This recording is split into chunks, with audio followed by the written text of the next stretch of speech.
Yes, generally encouraged. But what I would say, Martin, is the first I heard of this was last night on Newsnight. And clearly, I have a lot of questions. And the reason I have a lot of questions is because I know the survivors that we engage with through the All Party Parliamentary Group will have a lot of questions too.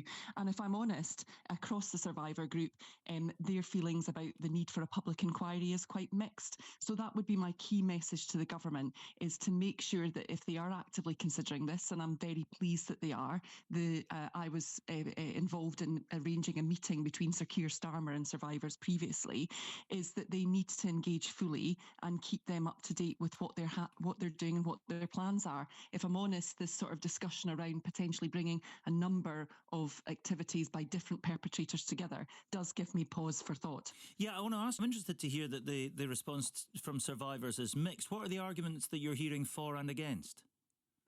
Well, there are different groups, and what I would say is post the meeting that was hosted with Sir Keir Starmer, the Survivors Trust, who we work with on our secretariat, saw a real increase in calls to its helpline, and we believe that there are hundreds of survivors of Fayed. It is a major perpetrator that we're talking about here, and so there are different groups, some of who are very fixed on the trafficking aspects of Fayed's crimes, others who want to see the Metropolitan Police and other police inquiries, including Police Scotland's, continue. And so as a result, these are women primarily who have undergone incredible trauma, and they've got very different ideas potentially about how we should take things forward. Could a UK inquiry actually practically make? What could it deliver?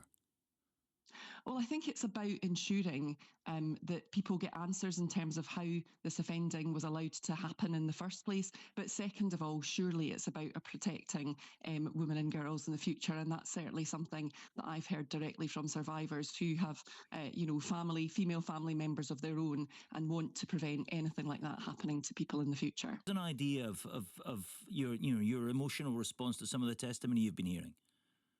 Well, Martin, one of the reasons why I got involved and indeed was approached was because I'm a former police officer, spent 12 years in Lothian Borders Police. I don't actually have any victims or survivors who are constituents of mine, but obviously that was something that I felt a degree of responsibility for. The scale and the scope is really what has taken me aback in terms of some of the predatory behaviour. Sadly, I've heard and seen it before, but the scale and scope of the offending that Fayed was able to perpetrate is just quite astonishing. And frankly, it goes beyond Harrods. There are questions, I think, for the General Medical Council in relation to the medical examinations that some survivors were subjected to.